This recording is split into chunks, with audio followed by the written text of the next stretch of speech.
सिंध जे पाणीअ ते धारे जी शुरूआत।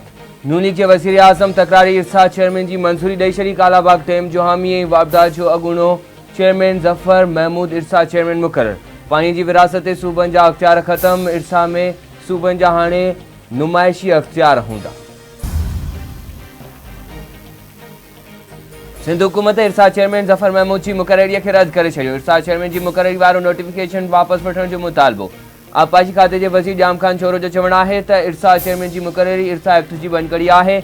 गैर कानूनी मुक़ररी की मज़म्मत कयूं था। इरसा चेयरमैन वफ़ाक़ जो नुमाइंदो या सूबनि जो मेंबर हूंदो आहे। ॿाहिरियां को भी इरसा जो चेयरमैन नथो थी सघे। क़ौमी असेंबली शहीद ज़ुल्फ़िकार अली भुट्टो जे फाही वारी सज़ा के गैर कानूनी करार ॾियण जो मुतालबो करे छॾियो। ऐवान मां करारदार मंज़ूर। करारदार जे मतन में चयो वियो आहे त ऐवान मुतालबो थो करे त गैर मुंसिफ़ाणे फ़ैसिले के तब्दील कयो वञे। ज़ुल्फ़िकार अली भुट्टो खे सरकारी तौर शहीद करार ॾेई खेसि निशाने पाकिस्तान एवार्ड ॾिनो वञे।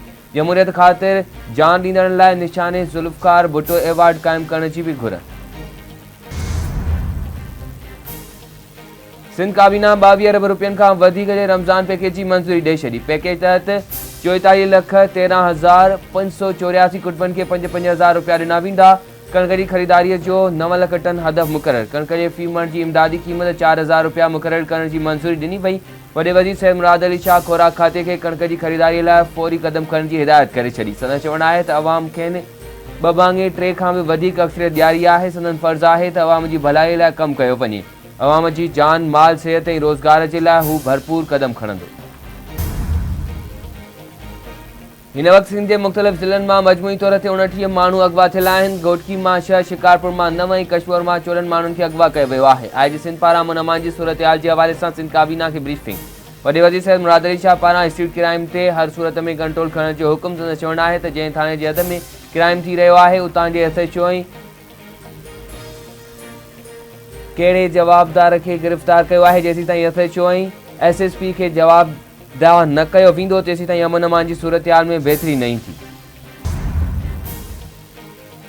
वज़ीर आज़म सां खैबर पख्तूनख्वा जे वॾे वज़ीर की मुलाक़ात। अली अमीन गंडापुर पारां शहबाज शरीफ के KP जे इंतज़ामी मामलनि ते तफ़सीली ब्रीफिंग। वज़ीर आज़म शहबाज शरीफ चयो आहे त खेनि गॾिजी वेही समूरनि मसइलनि जो हल कढणो पवंदो।